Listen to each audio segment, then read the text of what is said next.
Hey there, students. Thank you for being part of this presentation. My name is Luis Silva, and today we're looking at the Congress of Vienna, 1815.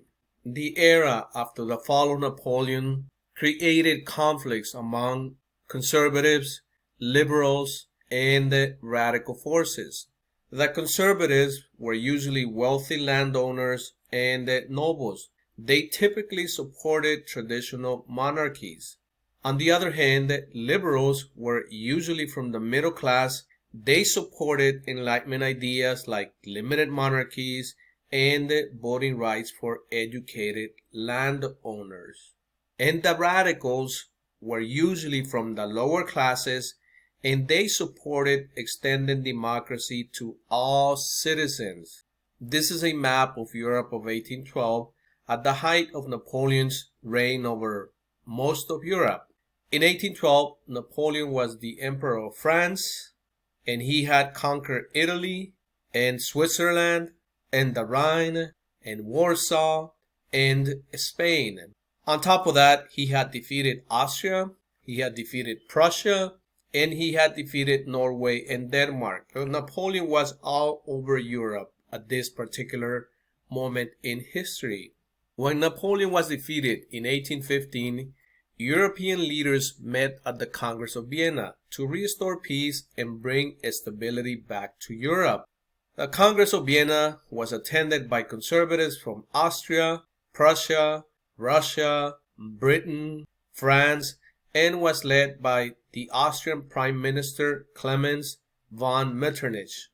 Metternich and other delegates disliked democracy. They feared the ideas of the French Revolution and wanted to restore Europe to that way it was before Napoleon.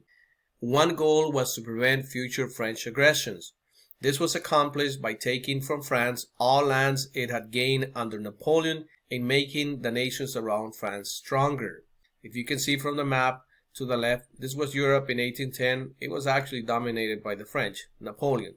And then you have Europe in 1817, which basically the kingdoms of the Netherlands was created. Switzerland became a nation. A buffer zone was created between France and the major European powers. Sardinia merged with Genoa, and 39 states joined to form the German Confederation. Now, this was done by restoring kings in France, Portugal, Spain, and many Italian and German states.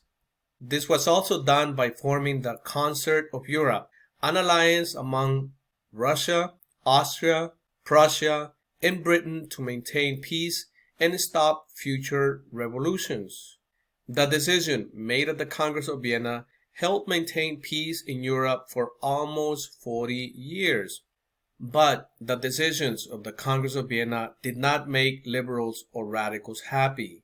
The restoration of kings led to an increase in demand for democracy in Europe. In 1848, a surge of nationalism swept through Europe, which sparked revolutions for democracy and the formation of new nations. So the Congress of Vienna was very important because in a way it brought obviously kings back to power, and this made people react against those kings and demand for democracy. And as we saw in 1848, the ideas of nationalism swept through Europe, and this led to many reforms all over Europe. We have come to the end of this presentation. Please make sure to subscribe, and I will see you in the next presentation.